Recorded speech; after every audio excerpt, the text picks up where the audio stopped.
ఏర్పడినప్పటి నుంచి గత వైసీపీ ప్రభుత్వ 5 ఏళ్ల హయాంలో అధ్వానంగా మారిన రహదారులన్నింటినీ బాగు చేస్తూ ఉన్నాం. దాంట్లో భాగంగా ఇప్పుడు దాదాపు 17 కోట్ల రూపాయలు విలువ చేసే పనులు జరుగుతూ ఉన్నాయి. ఒకటి రాయదుర్గం బళ్ళారి రోడ్డు 6 కోట్ల రూపాయలతో దాన్ని అభివృద్ధి చేస్తూ ఉన్నాం. ఈ రహదారి 6 కోట్లు, మిగతా చోట్ల గోవిందవాడ ఇట్లా రూపనగుడి రోడ్డు అనేక రహదారుల్లో మనం అవసరమైన మరమ్మతులు, తర్వాత రోడ్డు పటిష్టతకు తగిన కార్యక్రమాన్ని చేపట్టాం.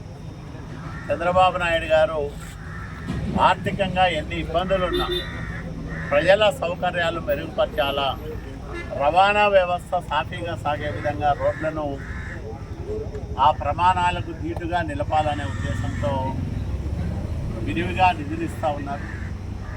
రాయదుర్గం నియోజకవర్గానికి R&B మంత్రి జనార్దన్ రెడ్డి గారి సహకారంతో మరిన్ని నిధులు తెచ్చుకుంటూ ఉన్నాం.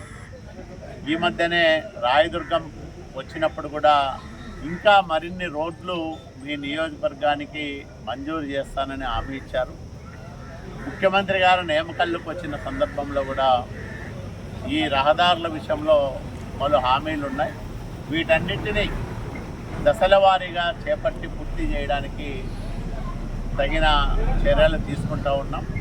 ప్రజలు సౌకర్యంగా ఉండాలి, రవాణా వ్యవస్థ మెరుగుపడాలి, గ్రామీణ రహదారులు ముఖ్యంగా నియోజకవర్గంలో ఉండే అంతర్రాష్ట్ర రహదారుల ప్రమాణాలు పెరగాలనే అకుంఠిత దీక్షతో సాగిస్తున్న ఈ పనులన్నింటినీ కూడా ప్రజలు ఆశీర్వదించాలని, చంద్రబాబు నాయుడు గారి నాయకత్వాన్ని బలోపేతం చేయాలని మనస్ఫూర్తిగా రాయదుర్గం ప్రజలందరికీ విజ్ఞప్తి చేస్తూ ఉన్నాం.